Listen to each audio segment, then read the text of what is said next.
if you're still up for it. I don't know how you feel about it. I don't consult you on this, but I probably should. Like, how do you feel about continuing? Is this like, what is this, like our 7th end of the year show or something that we've done? 7th annual, something like that. 2018, something like maybe that. 2017. I don't know when we started. I think we started purely as literally as a talk show to try and bring people on randomly. No one joined the show because it was pre-remote, and no one was happy to switch your camera on. And then we realized, you know what, we have to actually have a topic and proper guests and stuff. Otherwise, we'd run out of stuff to say. But anyway, maybe 2026 we're ready for it. Who knows? More randomization, more random people pulled in off the crowd. That's the entire purpose of Crowdcast. So maybe that's something we'll do. Anyway, welcome everybody to Brain Food Live on Air. It's episode 349. It is the final episode of our mini-series review of the year. And in fact, the final episode of the year as well. Yes, folks, we are finishing the series today and giving everyone a break because obviously Christmas week next week. And then we're into that period where basically everyone should be eating turkey and drinking eggnog and so on, and not paying attention to TV or screens. So last one of the year, just want to thank everyone for joining all the way through. It's been fantastic. I'm going to do an analytical breakdown as to how many minutes we've done, how many people have watched, how many comments that have been made, how many times it's been live streamed. It's been massive. It's been the biggest year by far this year than we've ever had. And I'm pleased to tell you that essentially we'll be back in full force next year, starting January the 7th, midweek start. We've got an action-packed January. That schedule will be out in between Christmas and New Year, so I'll let everyone know about that as well. And we're going to be rocking on weekly, bi-weekly, twice weekly even, in many cases next year. So Brain Food Live on Air, here it is. Last show of the year, we're going to review the economy, folks. Everything is downstream of the economy in the work we do in recruitment and HR. So let's have a look at some of the economic factors that have sort of created the environment that we've encountered. I'm here with Adam Gordon, of course, the one and only Adam Gordon. You might as well introduce yourself, Adam. Like, who are you? What it is you do? Like, do people even know? Yeah, hi everybody. I'm Adam Gordon. I've been in recruiting since 1999. I was a terrible employee, so I worked for other people for 10 years and then started building my own businesses, and I've been much more successful at that. I really love everything to do with talent attraction. I've got next to no interest in anything to do with assessment, and I'm here to make him look smart. Amazing, and he does a brilliant job of that. Absolutely brilliant job. He's got a unique skill set. which is why I've been here for 7 years. Exactly. Make anybody look smart from a very low base. No, but Adam Gordon, of course, a serial entrepreneur, super successful in the recruitment tech space. And he doesn't talk about it enough, but Poetry are the product that's going to enable your recruiters and get significantly more efficient. It's actually one of the challenges in the UK. How do you actually increase productivity per worker? I do believe the UK is quite low on that, but we'll bring our experts in to talk about this. However, tools like Poetry might actually help the economy. Who knows? Like, are you speeding up how your recruiters work? And if so, does that get more people hired and so on? Probably does down the track. All right. Let's review the newsletter real quick. Actually, no, let's check the sound before anything else goes on. Folks, we're broadcasting this on Crowdcast, obviously. So if you're on Crowdcast listening to this, can you hear me? And if so, do let me know in the chat. We are live streaming this on a couple of LinkedIn as well. So if you're watching this on LinkedIn, my LinkedIn or anybody else's LinkedIn, let me know whether you can hear me in the chat and the comments. We're going to try and engage with everyone, by the way. Essentially, Brain Food is an interactive show. That was what it's meant to be. So we want to talk to everyone who wants to talk to us, criticize, heckle, say nice things, say what you like in the chat. And we're going to try and get back to you. All right, Giles, great to see you here. Thank you very much, Kevin. Brilliant stuff. Thanks, Neil, as well. Ready to go. All right, Adam, let's review the newsletter real quick. Last one of the year, I guess, to review. But did you read it last week? And what did you think? I did, but I do want to quickly say, when you talk about heckling and whatever, when I saw that Chloe was joining us, I did message Hung this morning and asked, can we make this like Prime Minister's questions and like have our papers rolled up like truncheons and start shouting things and like throw papers in the air and do all of that? And he said, yes, we can. Yes, we can, but let's not disrespect sort of our system of government so publicly, Adam. I think there's lots of good things to say about having venerable methods of debate. So anyway. kind of agree. So let's go on with that. The first bit of brain food I want to talk about is, as always, the poll. 72% of brain fooders think that the World Cup is going to be won by England or Brazil or Spain. And I don't think that's going to be the case. And I agree with you, Hung, it's going to be won by France. Although, if I had my choice, of course, it would be won by Scotland. If not Scotland, then we in Scotland have a 3-letter acronym, ABE, anyone but England. Good Lord, that's true enough, mate. I can understand that the Scots. To be honest with you, brilliant to see Scotland there. It's fantastic. Aren't Wales there as well? Are they there? I can't even remember, but I think. Oh yeah, they're in the playoffs. They've got a chance, haven't they? Northern Ireland, I think, they've still got a chance as well. I mean, wouldn't it be fantastic to see a massive representation? It's a huge World Cup, and you've got really weird countries, not weird countries, but tiny countries like Curacao in there. St. Kitts or something or other in there as well, like some Cape Verde are in there. So we're talking about, countries the size population of a big city, really. So it's going to be an incredible World Cup. We just hope that the Americans are going to let the fans in. I mean, basically, have you seen the latest from Trump? He's basically said, look, we're going to ban people from Senegal and Ivory Coast from actually getting a visa. I think, hang on, mate, you're holding the World Cup next year. We're playing against Haiti, and if you've got a Haitian passport, you're not allowed in America. So you're really basically playing against nobody. I mean, what a disaster that is. I mean, come on. That's a good point. The players themselves. I mean, they have to have a Haitian passport to play for Haiti.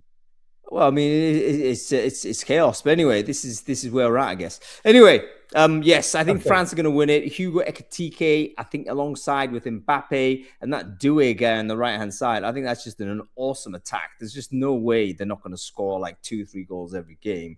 They just got to keep it tight at the back, and I think they'll do the job. So, yeah, France for me, mate. All right, let's have another. We talked about productivity a few minutes ago. I'm going to talk about productivity now. Martin Redstone put up a post saying, if you automate all of the tasks that are keeping people sane, then you're going to have a massive, he didn't say this, but mental health crisis, effectively, was what he was getting at. What he's saying is that it's busy work that's getting automated at this time. And that's really the sort of work that gives people a bit of brain downtime, doing the tasks that they're doing. Now, if you work for somebody like McKinsey or Goldman Sachs, you've never had any brain downtime anyway. I just think a lot of other companies are going to end up going like this. You're not going to get mental health walks. We're just not in that, environment at this point. We might be in the future, but I don't believe that typical CEOs really want you to be doing manual, repetitive jobs in order to give your brain a rest. They want you to switch on, and it's going to be survival of the fittest. That's the reality. Yeah, and you know what? Martin actually wrote, I think, one of the most insightful posts of the year with that observation. We all kind of have got on board with the idea of, okay, routine, repetitive work. Yeah, we all want to get rid of that. Our lives will be better. We'll all do higher value work. But Martin said, hang on a minute. Can you do high value work 8 hours a day, 5 days a week, 48 weeks in a year? Like, are you really going to be on it to that degree? And doesn't that lead to just absolute burnout? And what Martin's saying is actually you need the downtime. Maybe some of the repetitive work is actually sort of like we've evolved a way to have a mental break. Whilst you're still doing something, you're still doing productive, but you're giving your brain a rest. And perhaps we shouldn't be thinking of ourselves as optimizing every single minute of the day. So I think, anyway, it's the first time I've read that from anybody, and I thought that was brilliant. And it reminded me of one of the jobs I really enjoyed when I was a young kid, which is washing up in a restaurant. Just zoned out, doing like 1,000 dishes, washing up, just zoning out, no mental effort whatsoever, just manual action. I actually enjoyed it. It was like a lot of relaxing time. It was not making any kind of mental effort. And yeah, maybe we need that. Like, what are we going to do if we optimize every bit of repetition out? It's a really interesting thought. And yeah, I've not read anybody say that. So well done, Martin Redstone, for putting that together. Brilliant post. I remember that place where you worked, and I had to send the cutlery back multiple times because it was dirty. Mate, it was my mum's restaurant, so I doubt you did. But, but I was also really good. I was a brilliant washer-upper, what can I say? Anyway, there's a technique to it, mate. Good. Okay, all right. Let's talk about Right, let's talk about the days when, before I was married, when my wife was my girlfriend, and she would let me choose occasionally what movie we went to, or she would come to a football match with me or whatever. Right, that was the same days when Mars bars were bigger, and that was the same days when products like Indeed were giving you a lot more value without trying to take your money and give you less stuff. We're talking about the, as recruitment something.nl said, the enshittification of HR technology. And the example that I know best is definitely Indeed, who are notoriously getting rid of information, putting it behind more paywalls, making you pay for more stuff, and really just like they've got a very captive audience. And when you've got a very captive audience, you can do things like make your Mars bar smaller, or stop going to the football match with your partner, or whatever it might be. And that's what's happened in this enshittification. Mate, I was wondering where you were going with that, mate. My hand was over the mute button, like until you started talking about the HR tech there. I thought, well, what on earth we going to talk about here? But enshittification, it's a brilliant sort of concept by, I think, Cory Doctorow basically coined it, and it was adapted to recruitment tech, and I think it's really poignant in the sense this is just a natural journey. Not the natural journey, but it's the journey that almost all monopolies end up going down. Because if you end up being market dominant, there's zero incentive to continue to provide quality service to a captive market, basically. There's nowhere else for them to go. And so you end up squeezing more, you end up reducing sort of the service level because you know what, the candidates are locked in. There's nowhere you can go. So anyway, yes, Indeed have been hammered by that, but I do think in Indeed's defense, almost every business that ends up monopolistic in that position and kind of insulated from competition will end up going that way. It could be Amazon, could be Google. Google's a classic example of enshittification. All of these products, they need competition. That's basically it. Okay, anyway, let's crack on. We're going to talk about the economy. We're going to bleed in a bit of AI in this, but the main thing is about the economy. And we might as well bring in some of our amazing guests to talk us through it, because you and I definitely don't know enough about this, mate. We're at best, Sunday newspaper reader level, which, is not particularly good, to be fair. Which is interesting, because for two guys who both have, I think, degrees in politics, it's interesting that we know absolutely nothing about it. Mate, I don't have a degree in politics. I have a degree in sociology or something, isn't it? Social anthropology, mate. Yeah. There he is, with pride. Rightly so, mate. Rightly so. Neil Carberry, how many wins are Scotland going to have in World Cup? What's your thoughts? 7. I love it, mate. That's fantastic. If we get out of the group, it'll be the greatest thing that's ever happened. Adam's just glad I chose this jersey, not my club team. Because my club team are currently top of the league as well. I was going to say, Heart of Midlothian, would you believe it? Massive respect to Hearts there. Fantastic. And we have Belinda here as well. Where's Chloe? Did I bring her on? Okay, let me just do some intros whilst this is happening. Neil, why don't you quickly introduce yourself? Who are you? What it is you do? Neil Carberry. I'm Chief Executive of the Recruitment and Employment Confederation, which is the UK's trade body and professional body for recruitment, staffing and talent firms. I'm also an exec member of the World Employment Confederation, working with similar bodies around the world. Fantastic stuff. We had a flyby from Belinda there, but we're going to bring Belinda back. That's fine. And we've got Chloe here as well. I think I'm going to accept Belinda, and she's here already. Brilliant. Hey, Belinda. Oh, we've got Chloe here as well. Brilliant. Hi, Chloe. Hello. All right. I think Belinda, are you there? Yep. Good. Yeah, brilliant. Great to see you, Belinda. Let's do some intros for you as well. Can you quickly explain who you are and what you do, Belinda? Again, 20 years in the industry. First 8 with Vedior and then Randstad post-acquisition. And then since 2012, I've been running an organisation called WorkLab. We quite simply and mostly work with enterprise RPOs and MSPs, and we just provide research that helps them address operational workforce issues. It's getting harder because anything that's easy is being done by AI. So so it's just a research-based service. No, fantastic. And Belinda's been a brilliant observer of trends and instances, able to spot the things that a lot of people don't. So fantastic person to follow on LinkedIn, as is Neil and as is Chloe, of course. Chloe Smith, great to see you again. Chloe, can you quickly introduce yourself? Who are you? What it is you do? Hello, lovely to be with you this afternoon. I'm Chloe. I'm president of the CIPD, and hopefully we've got plenty of members on this crowd. Being a politician, so hence all the PMQs jokes, although let's really not go there for this. PMQs is rubbish at the best of times. But I was an MP for 15 years and Secretary of State for both work and pensions and technology, so quite a unique perspective there on the labour market and AI. Brilliant. And you're doing some brilliant stuff right of this moment in this phase of your career, Chloe. So we'll touch on that in a moment. But let's do the high level, I guess. I mean, we're talking about the economy. I mean, there's a global context to this, but there's also a national context. Let's talk about the global context first real quick and then dive into the national. Where to 2025, global economy, it kind of disappointed in terms of growth, didn't it? I think is rolling into the year, the IMF was predicting this number and they've revised down. And I think the same with World Bank. Everyone basically thought it would be better than it has been.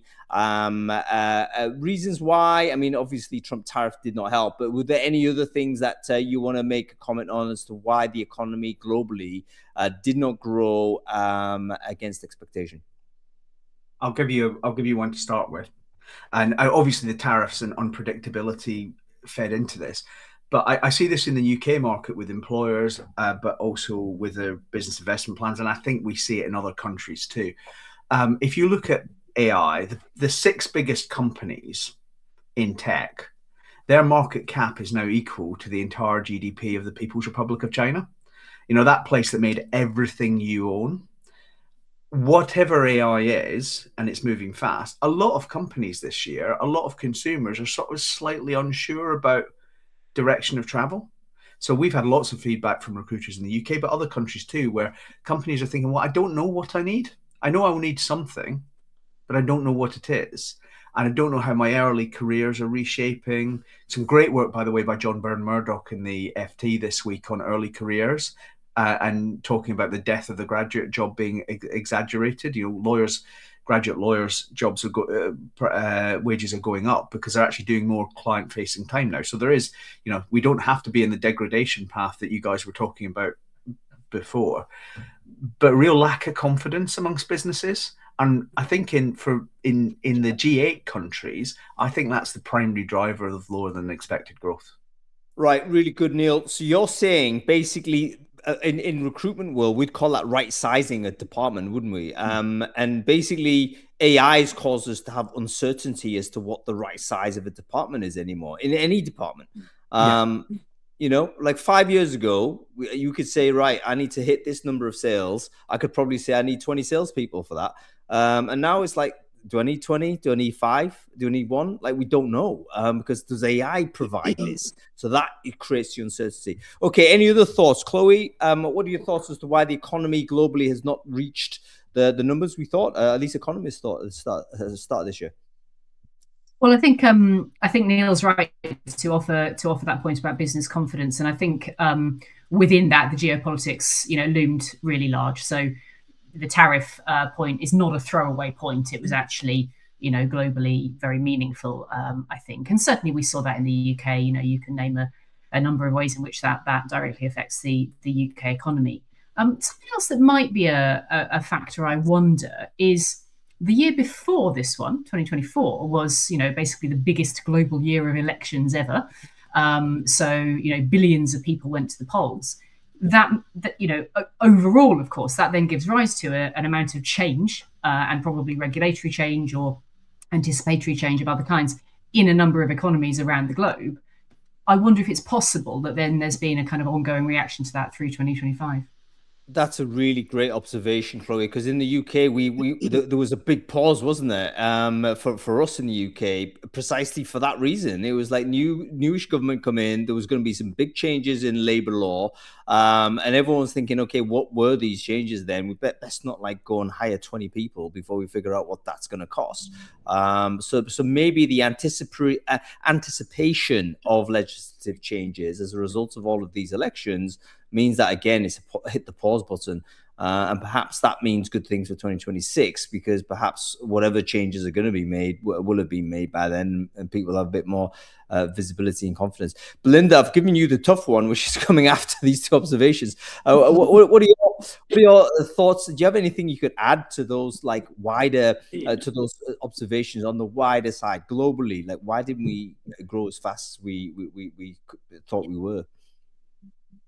I would agree with Neil and Chloe, on the potential of AI and the fact that people are pausing and considering, and perhaps being internally focused rather than externally focused, on sort of driving sort of growth opportunities potentially. But then also the legislative change, I totally agree with that as well. And if you zoom down into the UK situation, I think what's really interesting, if you don't mind, if I dip into the UK just to kind of to give the example, the UK has, every single sector has, potentially something that is causing it challenges. So, we have sort of universal things like new higher sort of labour costs, but by sector, there are things that, for example, within health and social care, the cap on or the closure of doors on immigration provided with a problem if you go across into construction.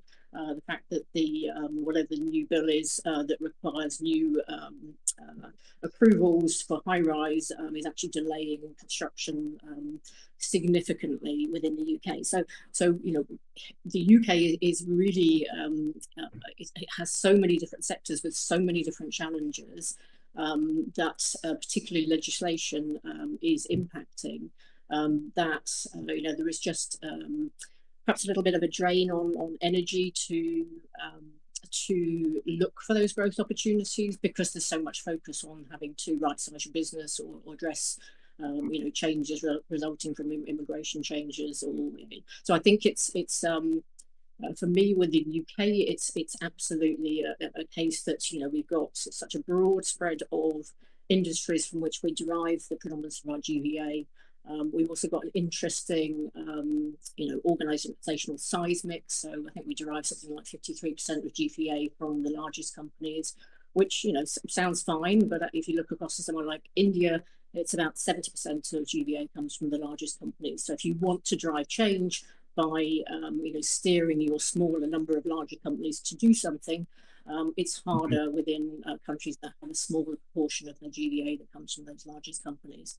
And we've just got one other peculiarity within the UK, and that is the high proportion of GVA that comes from foreign-owned companies. So it's about 28% of GVA comes from foreign-owned companies who we have no idea what decisions they're making. They see legislative change, but we have no idea how they're going to react to that in terms of what work they keep within the UK, or whether they're going to scale up in the UK, because they're not UK entities. So that very high proportion of GVA from overseas companies is another peculiarity that is in the mix of why the UK GDP growth is hovering around that 1% mark, and is notably below the US, notably below the OECD average, and way behind the China and India. Yeah, really, really good. Let's get into the UK because we've got the experts, some UK expertise here in the room. Neil Carberry, go to you on this. REC's been great at working with the ONS and PwC, I think it was, isn't it? You got a partnership there, producing really interesting job. Yeah, sorry, mate. I mean, I'm going to get things wrong here, obviously. But with regards to the sort of data that you produce with regard, it's quarterly that you produce the reports, isn't it? Something like this. Monthly. Even monthly. Brilliant. So you could tell us exactly sort of what the state of play is, how all of this translates into job growth. Yeah. Can you give us a high level of where we're at in the UK in over the last 12 months with job growth, perm, contract, etc., stuff like this? So I'll give you a little bit of quantitative stuff, a little bit of anecdata, and I like the term anecdata because people write anecdote off, but actually what people actually tell you in conversations does matter. Before we do that, I'm going to make one more comment on the global economy. It's worth being aware that we are at a point of peak political activism for the baby boom generation. So the way that the way that politicians plays to the base assumptions in each country of that generation.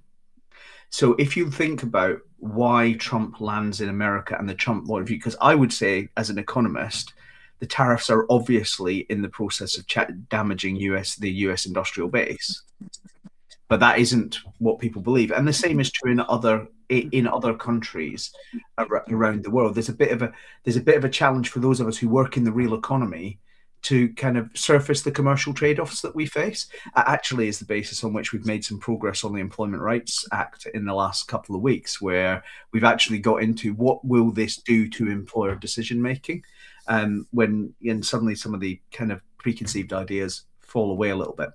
Sorry, couldn't resist another drive-by. On the data, I mean, it's dead simple. In the UK, whiteboards emptied in 2020, 21, 22, fabulous years to be in British recruitment. Lots of job creation, real scrabble for resources, bit of a sugar rush, too much probably, as people reacted to shortages. The one thing you should never do in a British recruitment firm is baseline your performance in any year after 2022 on 2022. Your baseline it on 2019. That was real.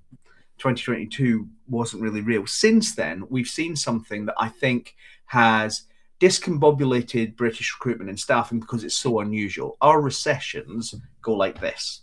We go in fast, we go in hard, we go in deep, and then we come out quickly. You know, the phrase has always been first in, first out as a sector. What we've seen since then in our data is just a long period of gentle contraction. Less so in temp than in perm. I think that started to change in September. So this is my Christmas optimism for you, and it's mostly anecdata. But November was slow, early December was slow. That was budget stuff, and I have a whole ream of opinions about why you would spend 6 weeks talking up the end of the world in your budget and then not do anything the like, and what it does to people's confidence, going back to the point I made earlier. But actually, September, October were reasonably positive for most firms. And I do think that the data is starting to suggest that firms are going to have to make some decisions about their hiring plans. You can't hold off and say, I will do it all forever. So I'm quite positive looking forward into 2026, because we've got a big survey of hiring companies. It's the biggest in the country. And it has been really quite positive for about a year now. The challenge is getting people to have confidence to take action. So I think that will start to pick up. But the story for the last 2 years has really been a weakening market. And a lot of the fact that people in the market feel that their resilience has been flagging a bit is because we're just not used to a period where our economic cycle is much longer. Usually it's short and really brutal. And this time it's been chronic rather than critical. Yeah, really, really good. Go ahead, Adam. Yeah, say something that backs up Neil's anecdata, and it's anecdata of my own, which is that taking a recruitment technology startup product into the market, it was September and October where I had a real spike in sales activity after having had a very quiet sort of year, most of the year.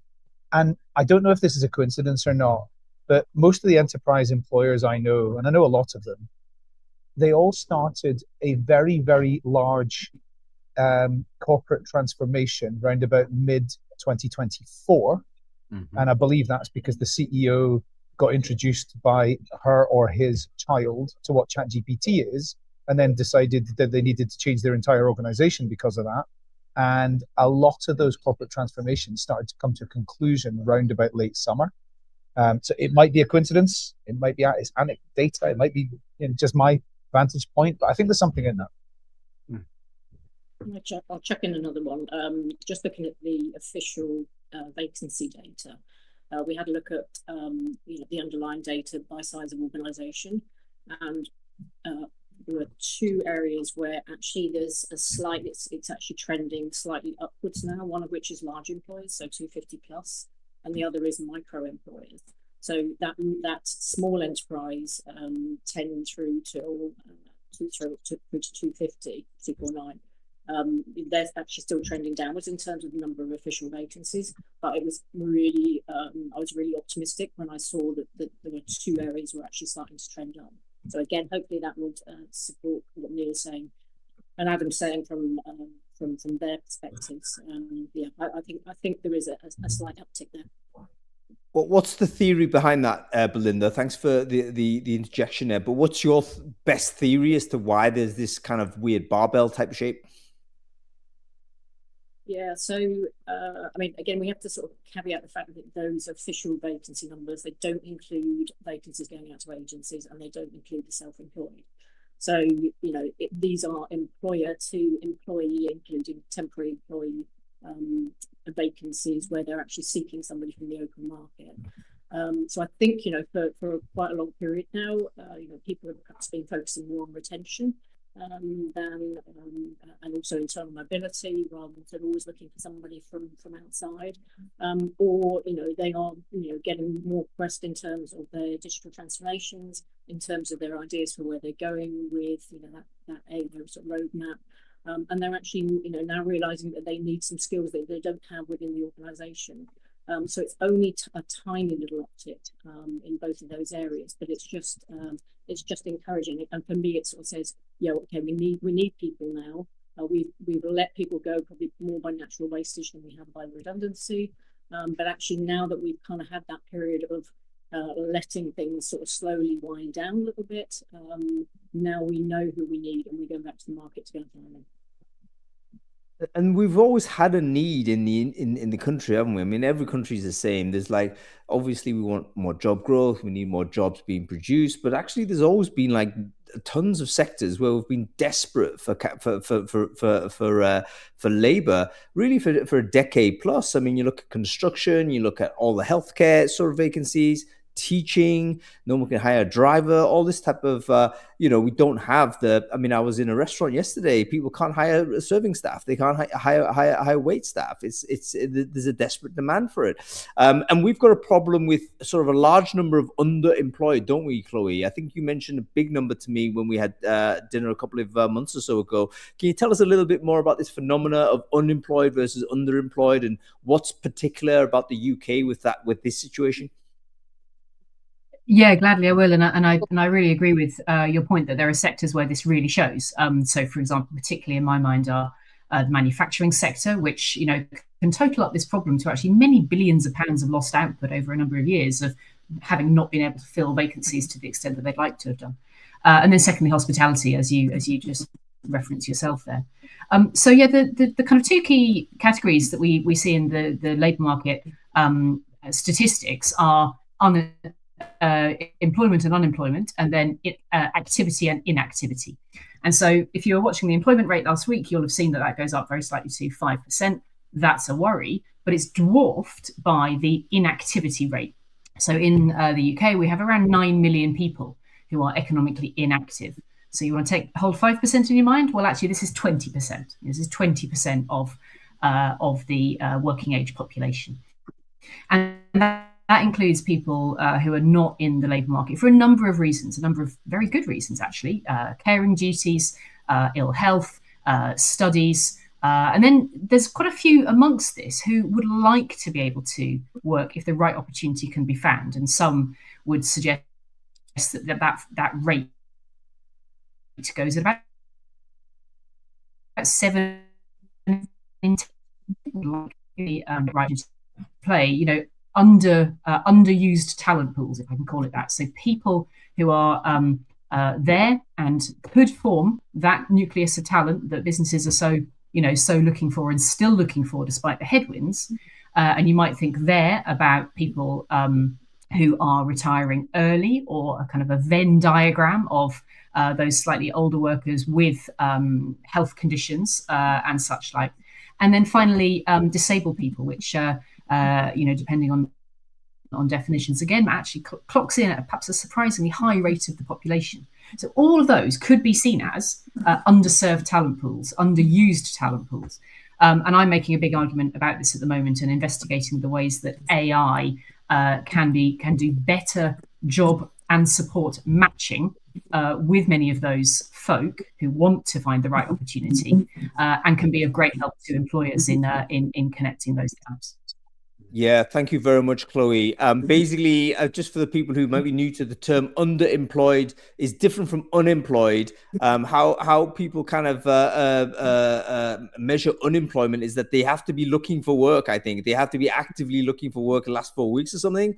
But if you've given up, let's say, or there's another reason why you've decided not to look for work, you're not considered unemployed. You're considered economically inactive, and you're a different category of person. So we've got to be clear what these categories mean. And the UK has an enormous number of the latter, which is 9 million. That's a huge amount of people. And by the way, caveat all of this, I'm not saying, I don't think anybody in the panel is saying that these individuals are not doing anything productive, because I think things like primary care is massively productive. It's hugely vital for society, as a matter of fact. The problem is that it's simply not, if you like, marketized. Therefore, it doesn't go into some spreadsheet. It's not measured. So I think a lot of the underemployment is probably still employment, but it's not sort of accurately measured. But there is also a percentage of people that probably not only underemployed, but they are genuinely economically inactive, in the sense that they're not doing anything productive or useful or even validating for themselves. Now, how do we get them into work? Actually, didn't the government roll something out recently about this to say, hey, there's some, I mean, I don't even know what the rules are, but wasn't there some sort of a scenario to say, right, we're going to put you in a job? So it's almost like a national placement thing.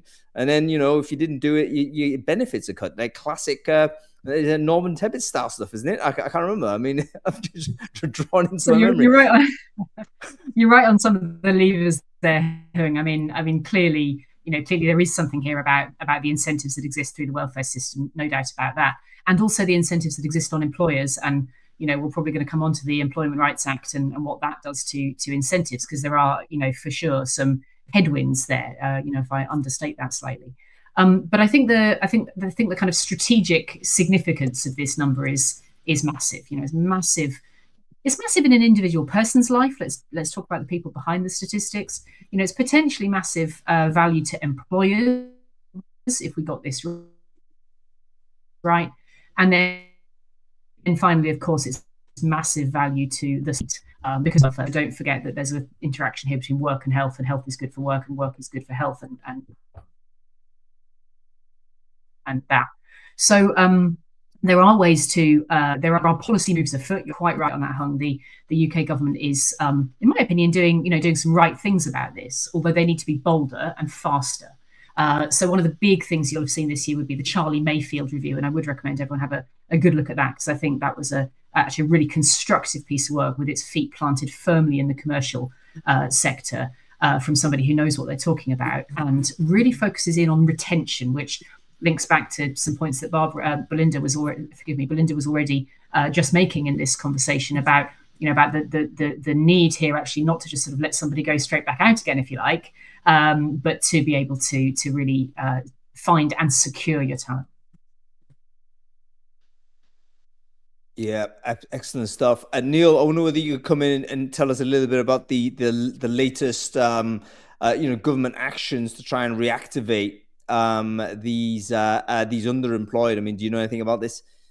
Yeah, look, I think if you ask the average British business what their challenge with government is, they'd say that the challenge is in the departmental way things are done. So if you look at the government now, you've got Pat McFadden at DWP, who's all about getting young people and active people into opportunities in work. On the flip side, you've got rising costs coming out of the NI raid, tax raids last year in the budget, and you've got the Employment Rights Act. So some element of how do we join this up is the big essay question for government in 2026. Where's the industrial strategy? Where's the growth coming from? And you kind of nodding to our colleagues who aren't in the UK. I think actually that's a very pertinent question for most of the Western jurisdictions. If you think about kind of direction of travel in numbers in the United States is not positive at the moment, and getting that turned around is going to be a big part of the federal government's agenda as well.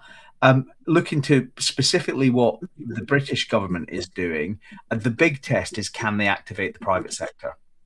It's relatively simple because you control the purse strings to get local councils, to get a third sector charity bodies to start doing really sensible things.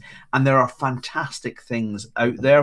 The highlight of my year was being on the One Show for the first time ever, where I was interviewed by Jeff Brazier, who is the most famous person I've ever met after Adam Gordon.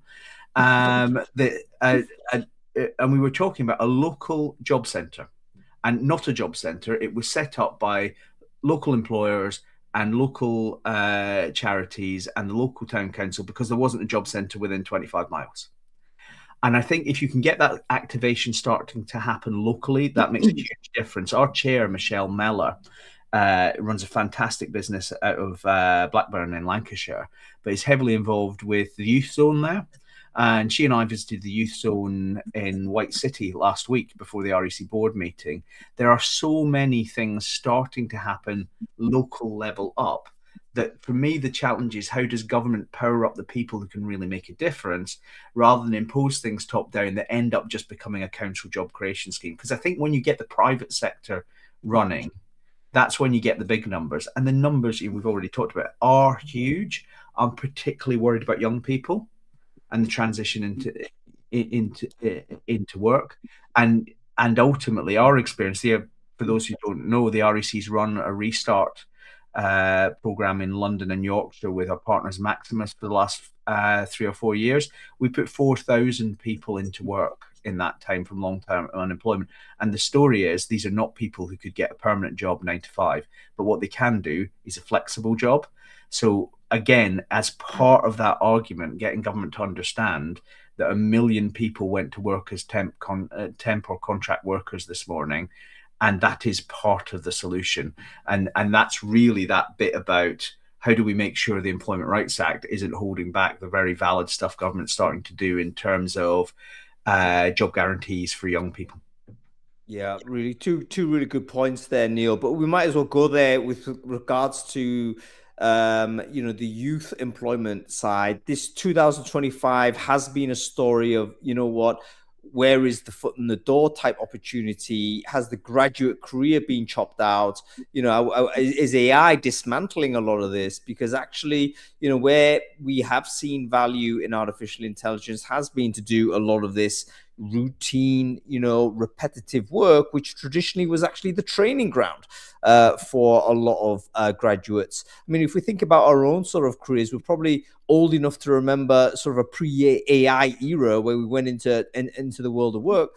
Man, the first 12 months of me doing any job, I was pretty much an office gopher, You're doing all the stuff like doing the research, cleaning up a spreadsheet, doing some, just making things better for other people, for more senior people. But at the same time, the real purpose was obviously to kind of institutionalize yourself in the business and get your domain knowledge up to a level where you could actually become a productive person in that business. Now, obviously, now AI is saying, okay, we can do this now, and the opportunities at graduate level shrinking. What do we do about this? Looking at Adam's point there, he's probably talking about reduce the number of students, cut the university places. Adam, isn't that what you're saying? Well, I mean, what I'm saying is there's an awful lot of jobs that don't need a degree today that used to need a degree, and there's a lot of entry-level graduate jobs which don't exist anymore and are not going to exist. And an example that I was talking to somebody about yesterday was, I live in Glasgow, where there's a big call center sort of hotspot here.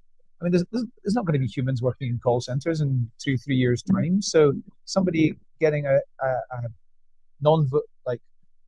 I'm just going to say a lower level degree. Sorry, I'm sure that's politically incorrect, but people getting a lower level degree, going and working in a call center, becoming a team leader, becoming a team manager, and going and doing that type of thing was a pretty classic career path for people in Glasgow over the last 20 years. Yeah, that's not going to exist anymore. Yeah, I mean, is this at that society level wide recorrect? Because we've had about 20 years of basically just shouting at everyone to go to university, and even to the point where we're shaming people for not doing so. I remember that it was like it got to the point where it was a default scenario. You go to college, go to university, get a graduate job. That was generally what people were being very strongly encouraged to do. And this is during a period where we thought, right, the future is the knowledge economy, services, that's where it's all at. Do we need like a massive recorrect on this, to the point where we need to expand, if you like, the value or explain the value of non-graduate career paths, more vocational work? We've got to level that up in terms of what it means in terms of compensation. We do need skills trades. We need healthcare workers. We need people doing, in the COVID era, frontline work, important stuff, keep society going, rather than everyone just filing into becoming, a marketing exec or a lawyer or, dare I say, a recruitment consultant. I mean, what are your thoughts on this? I'll open it out to anybody to have a pop at this. Matt, can I have a first go at this? Because I have a soapbox on this, right? Oh, dear. If you actually read what Tony Blair said when he talked about 50% of young people, he did not say 50% of young people going to university. He said 50% of young people getting to higher level skills. We have a really strong university sector in the UK. I think it is really necessary that we keep it because it's the front end of R&D. So if you want more spin outs to drive growth, that has to happen. The thing for me is how we have completely failed to support our further education sector. The challenge is that we haven't given people who don't go to university an option. People haven't gone to university because it's the thing to do. They've gone to university because it's the way you get to higher skills, because we haven't funded FE effectively. So there's a big bit of work there. And then for employers, and I think this is the bit where, and I'd be interested in Chloe's view from a CIPD point of view on this. I think there's a big moral job of work here for employers, which is you can take one of two views about the loss of all that busy work we were talking about earlier. You can either say, well, that means I can go from 50 graduates to 20 graduates or 10 graduates. Right, great. Saves you a bit of money in the short term. Where's your future medium and senior leaders coming from? You can't outsource that. And it doesn't actually matter. To Adam's point about apprenticeship earnings in the chat, it doesn't actually matter whether you're going to higher skills through university or higher apprenticeship. What matters is the level of opportunity. So I think enlightened companies, and I pointed out the John Byrne-Murdoch stuff yesterday, should be thinking about how do I still hire quite a lot of grads, but give them different jobs to do with higher value, higher productivity, and potentially higher reward. That is difficult to argue with a chief executive. But if there's one job for HR right now, it's about getting people thinking beyond what happens in 2026 into 27 and 28. And I think for us as recruiters, we should be absolutely standing next to our clients in TA and HR and helping them make that argument. Because if you are just doing short-term, ultimately you will lose, because all productivity comes from how labour and capital interact, not from just capital or just labour. There we go. So I'll get off my soapbox now. Can I come in second and pick up the baton of this? I think there is a huge opportunity here for the people profession, and I kind of prefer to use that phrase because actually, in a way, I think there's elements of this that are about traditional TA or recruitment, and elements of this that have then landed elsewhere in an HR sort of spectrum. One of the key points here being that you need to extend your view of talent throughout the whole of your organizational strategy. Just as Neil was also saying about departmental silos in government, there's a risk of siloed thinking if you don't have a proper talent strategy that goes all the way through kind of holistically your whole organization. So I think there are some really key points to be made here at the highest strategic level. And actually, one of your articles in last week's newsletter went right for this as well. And that's the one about rebuilding America's workforce. So, that's worth a read for people who are interested in this there. On the UK perspective, you can see some very clear analysis came out just recently in this year about some of the drags on productivity. So if you have a look at the OBR's latest piece on productivity, workforce issues and demographic issues are absolutely in there. And one of the reasons why you might expect slow growth and slow productivity growth in the UK. So I think there's two key things to be thinking about for the people profession. So one is strategic workforce planning, without a doubt. some of our analysis at CIPD recently about what employers are beginning to tell us that they think AI is going to mean in terms of headcount up, headcount level, headcount down. And you can see this in our labour market outlook. Our key conclusion from that is do strategic workforce planning. You need to be able to do that rigor in order to get that answer and get it, as you say, well beyond the boundaries of 2026. And then the other really big piece coming here is about training. And actually, I think higher education is sort of but one flavour of that, really. You have a giant global phenomenon here. So the World Economic Forum says that actually 60% of the world's workforce may need upskilling or reskilling by 2030. That's only in 5 years' time. That's massive. And that is, principally the AI lens that you're looking through there. So the people professions' biggest contribution, I suspect, in the next decade is going to be supporting that kind of reskilling, hopefully inside organizations, in the sense that people may then be able to retain, good jobs and the berth that is right for them. But in any case, there'll be movement, between organizations, of course. But that's, I think, the single biggest contribution that the people profession could make next. Yeah, really interesting. Belinda, go to you on the youth employment aspect. What's your take on the state of play here? Graduate recruitment crisis. What do we do about that? I guess. I mean, we've moved on to projecting forward a little bit, but why don't we should go there? We should be fearful of that. What we see across all industries is that employers are just reviewing what they want from graduate talent.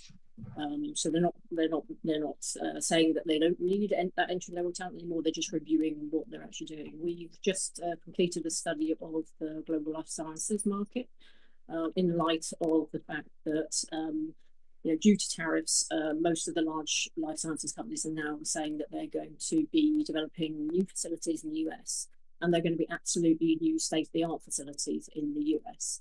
And what's fascinating for us there is even if they design those new facilities, what they'll have ended up with is a blueprint for their workforce of the future. It'll be AI first plus people, but what they require of people will be roadmapped by designing those new facilities that will be in place in the US by 2030 at the latest. What that means for something like entry-level talent is that, and what we also saw, because we mapped all the skills that people are currently asking for from graduate talent and what they're likely to be asking for in the future, is that they're looking for people not to bring in and train over a 2 to 3 year period. They actually want that talent to hit the ground running the minute they actually arrive in an organization. So what's really interesting within that sector is you're actually seeing less graduate programs and far more internships, co-ops, as they're referred to elsewhere. And they're really short, sharp, 3 months, 6 months engagements, but they're not learning engagements for the students. They're actually, these people are being required to go in and do an internship or co-op and actually deliver something on this roadmap that these organizations are actually on. And they're mostly looking for, unfortunately, masters and PhD students. So actually what it's beginning to look like from that entry level coming out of the university talent pool is that they want people to have developed the skills that they need by the time they leave the education system, possibly through interacting with them during that procedure. But they're going to need less of the graduate programs where in essence we're training you up, as you said, to be useful, and actually they want those people to be useful along their academic journey through these short, sharp interactions, and then when you're ready to go into industry, we just need you to deliver. So that's what we're seeing from a sector like life sciences. It's truly fascinating. And you still do have the large companies like GSK that are still sort of hiring 250 sort of grad program students a year. But if you look elsewhere, it's really noticeable that actually they're dialing down apprenticeships and they're dialing down first degree graduate programs, and they're dialing up these shorter, sharper interactions. And they're really looking for the top talent that's coming out of the university, and that has so many implications that we don't have time to talk about today. But it's that one sector. I highly advise people to have a look at it. It's such an interesting sector in terms of its transformational journey. Thank you for that dive in, Belinda. I mean, on the one hand, I'm totally sympathetic with organizations because obviously, this idea that you can carry someone for 2 years and train them up and so on. I think that's probably just naive to think that can happen in 2026. It's too competitive. The cost of business is too high. You've got AI like literally always as a bugbear on your shoulder saying, okay, we can do this faster. So we have to get faster. And I'm pro internship, but I've got a massive concern about how that is exclusionary to a lot of people who may not be able to basically afford an internship. This benefits individuals that essentially have familial sort of means to be able to support someone to go to a big city, let's say, who's paying the rent for that. I grew up in the Northeast. There was zero internship opportunities there. I wasn't going to get an internship in a big city. I couldn't afford the rent there. So you're going to potentially be locking people out. We've got to figure out a way in which maybe can the employers who do an internship stick the kid up in a flat somewhere?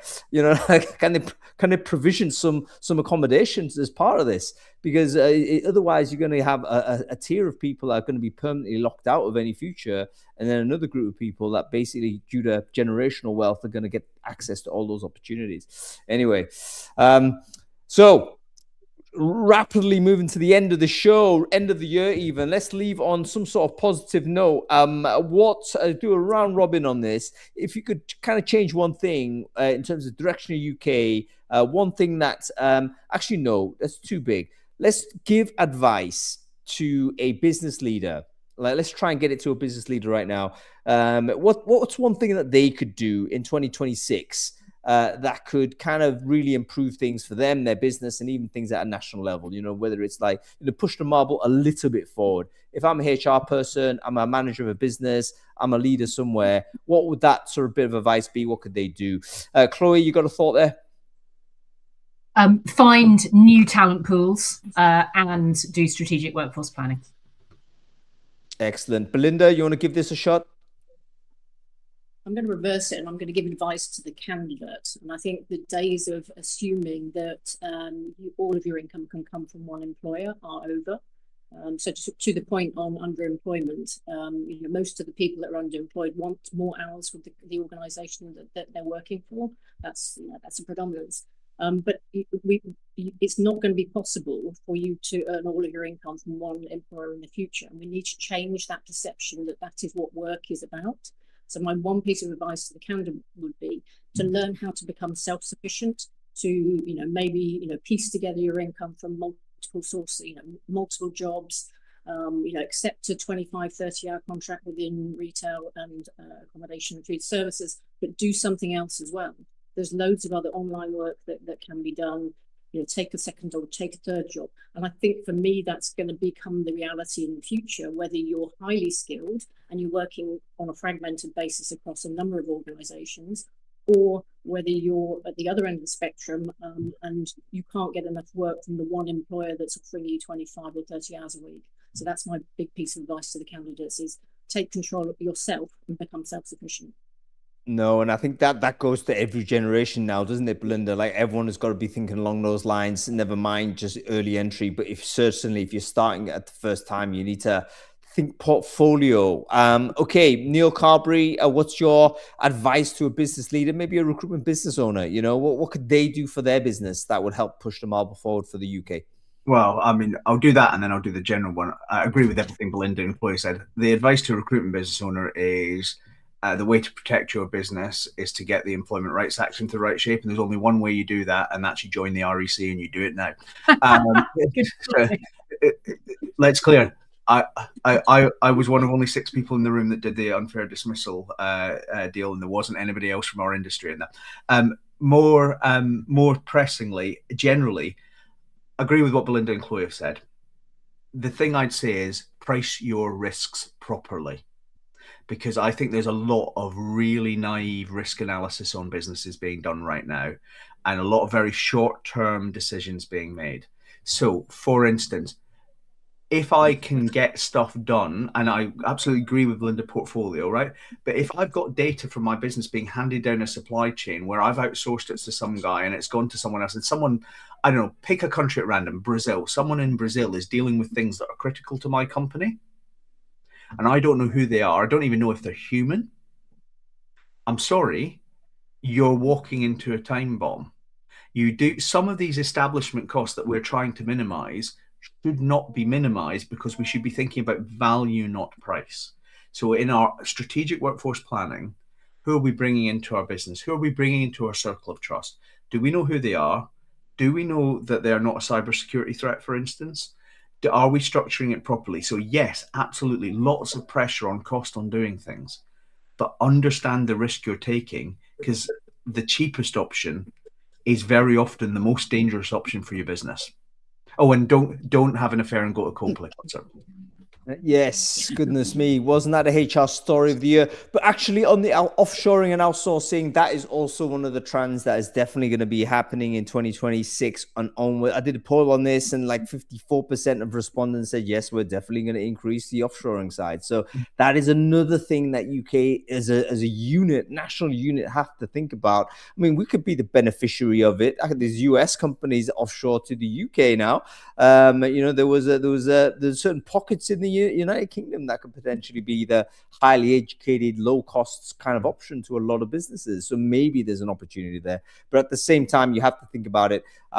Anyway, lots more to talk about, but we are at the end of the show, end of the year. I want to thank all of our wonderful guests for joining. Neil Carberry, great to see you, sir. Have a very happy Christmas, very good New Year. Belinda Johnson, great to see you. Your debut on the show. Definitely going to get you back, Belinda, if you're happy to do so. Have a very good Christmas break. We have Chloe as well. Chloe Smith, wonderful to have you join. Great to have you here as well. We'll make sure we reconnect early 2026 as well. Have a very good break. Okay, that's about it, everybody. I think that's me signing off with Adam in tow, because we've got the rest of the year to get on with, mainly eating sort of sweets and stuff like this. So thank you everyone for watching. I hope you've enjoyed this show. I hope you've enjoyed the episodes over the year. Follow the channel if you want to be in touch as to what's happening next year. We are going to start with a bang. I guarantee you, very excited to see the January schedule. I think we're going to do about 10 shows in January, like a massive sort of chunk. It's going to be brilliant. Follow the channel there. If you're watching this on LinkedIn, follow my page there, and I'll be broadcasting this on LinkedIn every week, maybe even twice a week. Okay, that's it. I'll see you later. Have a good Christmas, everybody. Cool. Look, I'll tell you what my advice was going to be, because it was going to be entirely contrary to the spirit of the show. Yeah, give up? What were you going to say? Something horrible. Ruthlessly AI every single aspect of your business, because if you don't, you're going to be anti-competitive and you're going to lose in the market. I think we have to do that. I think we have to understand that's true. And that does mean less people employed in your own direct business, no question about that. The question is, look, are you going to be more successful, and does that grow the pie in any way for others? So yeah, you've got to be aggressive that way, and you've got to hire people that have that skill set as another thing to think about. One of the things we'll be looking at next year, Adam, I don't know if you've got any thoughts on it, but like, how do you recruit someone that themselves have got that ability to improve your AI enablement as a business? Like, what skill set, what mentality is that? Trying to figure out what that might look like. But that's definitely going to be a topic of the year for sure. Anyway, Jake Paul, Anthony Joshua, mate. I don't know. I saw an interview with Jake Paul earlier today, and he said to me, no, he didn't say to me, he said, somebody said, like, is this actually scripted or what? He said, it's illegal for it to be scripted. And I'm looking at it going, I'm not sure which boxing authority has sanctioned this, because I'm not sure anybody has. And if anybody has not, it's definitely not illegal for you to script this pantomime. But anyway, I mean, if it's a serious fight, then Jake Paul's knocked out within 2 minutes. If it's not a serious fight, then there's a different outcome. It's as simple as that. There is no scenario where Joshua loses this. Right. I don't think Jake Paul can hurt him. I mean, the weight difference is just so. It's like my nephew trying to knock me out. He's 9 years old. He's got a strong punch. He's not gonna knock me out, mate. You know what I mean? It's just the weight difference is just too significant. Well, it's not just that. It's not just that. I mean, although Anthony Joshua has lost a couple of fights in the last few years, the guy's an Olympic gold medalist.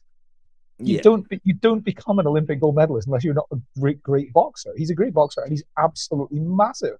He's too big. I think just physically he's too big. Like, just, I don't know. Anyway, Jake Paul, good luck to you, sir. I hope you make it all right. That's all I got to say. I mean, there is a risk here. But yeah, let's see what happens, I guess. All right, listen, cool. I'll catch you later. We haven't caught up, Adam, but I want to do that. So I want to make sure that, yeah. I sent you I screenshotted you my calendar. I know that was last week. Can you screenshot the next week as well? And I'll get an hour in. All right. All right. Bye-bye. See ya.